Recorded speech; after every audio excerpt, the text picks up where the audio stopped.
s'il y a une chose qu'un dirigeant ne peut pas se permettre de perdre lorsqu'il est en conseil d'administration, c'est le ballottage favorable du conseil d'administration.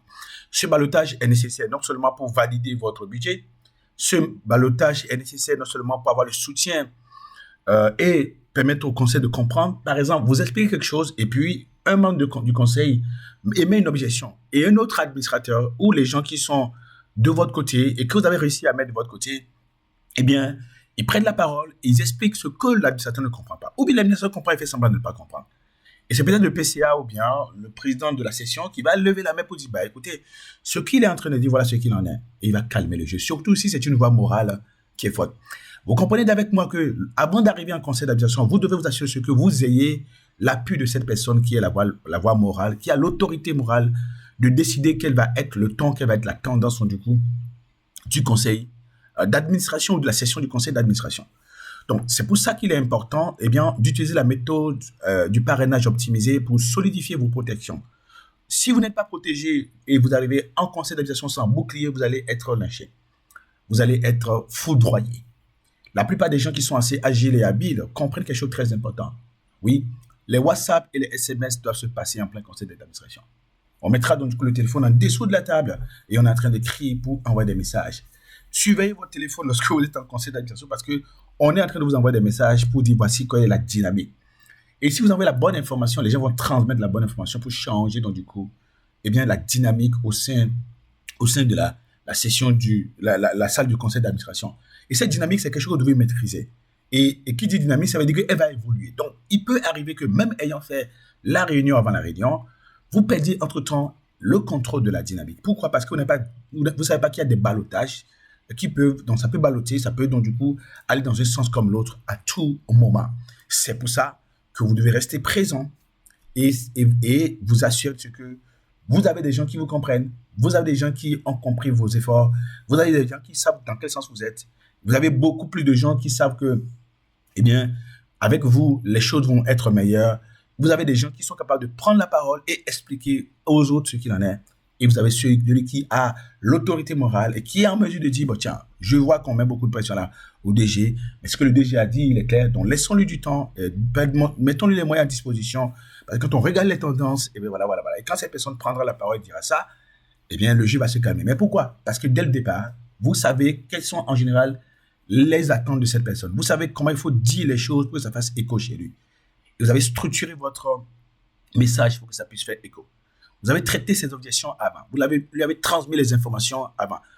Vous avez influencé la personne qui l'influence. Et donc, du coup, eh bien, la tendance va être favorable. Le ballottage va être favorable. Vous aurez donc, du coup, le contrôle de la dynamique au sein de la salle de conseil d'administration. C'est pour ça qu'il est important de savoir quels sont les intérêts des uns des autres. Et avant de venir en conseil, d'optimiser votre capacité, donc, du coup, à servir ces intérêts et à travers les présentations que vous faites, à démontrer que les intérêts des uns des autres sont servis, n'est-ce pas? Il est important aussi que les gens, les autres, tous ceux qui sont au sein du conseil d'administration, sachent quelle est votre capacité d'influence, comment vous pouvez leur rendre service, comment vous pouvez aussi également aussi leur faire mal. Et de leur démontrer, de leur montrer clairement que, tiens, vous avez la protection d'un certain nombre de personnes et qui ne peut pas se permettre de vous écraser et de vous attaquer, parce que s'ils attaquent, quelqu'un sortira de l'ombre en plein conseil d'administration et il leur parlera ou leur verra un texte pour dire bon, laisse le petit tranquille, n'est-ce pas?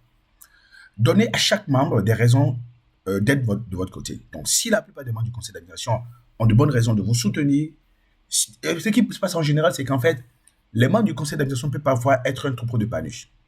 Et ils sont guidés par une ou deux personnes. Et dès que cette personne commence par dire félicitations, même celui qui vous attaque tout à l'heure va commencer par vous féliciter.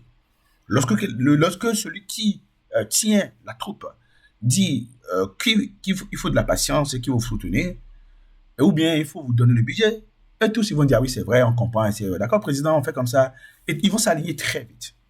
Mais vous devez savoir exactement qui tient les ficelles et qui est cette autorité morale-là. Et ensuite, naturellement, soyez tellement bon qu'il soit impossible de vous ignorer. Soyez tellement très performant et clair dans ce que vous faites que vos administrateurs sont fiers de vous. Et tout le monde veut avoir votre paternité ou votre maternité. Et dit, tiens, c'est nous qui l'avons fait, c'est notre gars, etc., etc. Et quand vous arrivez donc du coup à faire ça, vous allez maîtriser la dynamique au sein du conseil d'administration et cela vous sera très favorable, n'est-ce pas? Il est également important donc du coup euh, de s'assurer donc du coup d'avoir le balotage favorable du conseil en sa faveur. De traiter avec un... Par exemple, il y a des sollicitations que les administrateurs vous font hors conseil d'administration. Et traiter leurs sollicitations avec empressement, s'il y a des exigences particulières, une façon de présenter les choses pour que eux ils soient satisfaits, ça peut être des questions de forme parfois, hein. Ça peut être des questions de fond également. Donc, traitez-les de manière à ce que soient, ils soient de votre côté. Assurez-vous d'avoir la protection et la faveur du membre le plus influent du conseil d'administration. Et montrez à votre... Si vous avez un manager régional, par exemple, montrez-lui que vous bossez pour lui. Donc, mais restez collé à celui qui a le pouvoir. Il est possible que vous ayez un PCA qui n'a pas forcément autant de prérogatives que l'homme le plus fort. Donc, moi, laissez votre PCA jouer son rôle, faire son malin, montrer que c'est lui qui contrôle les choses, etc. Mais n'oubliez pas de savoir pour qui vous travaillez, c'est qui la personne la plus puissante, c'est à qui il faut répondre, qui il faut satisfaire, et que si vous satisfaisez cette personne-là, eh bien, lui, pour vous protégera pendant le conseil d'administration, lui sortira de l'ombre et pour venir donc du coup à votre secours lorsqu'on sera en train de vous attaquer, il va vous dire calmons le jeu, je crois qu'on va lui donner du temps, etc.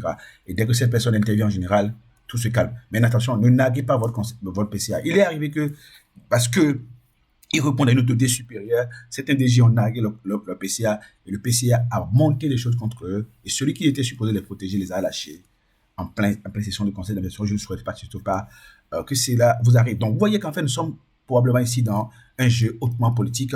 Vous devez oser donc du coup faire ce jeu de manigance et d'agilité politique. Nous allons voir davantage dans la suite comment optimiser ce jeu et s'assurer de ce que tiens, vous devenez un maître de l'agilité en conseil d'administration et maîtriser la dynamique. Nous verrons également aussi comment aussi travailler efficacement avec votre groupe, n'est-ce pas, pour, surtout les directeurs au niveau groupe, votre directeur régional par exemple, le directeur Afrique, etc., des choses comme ça.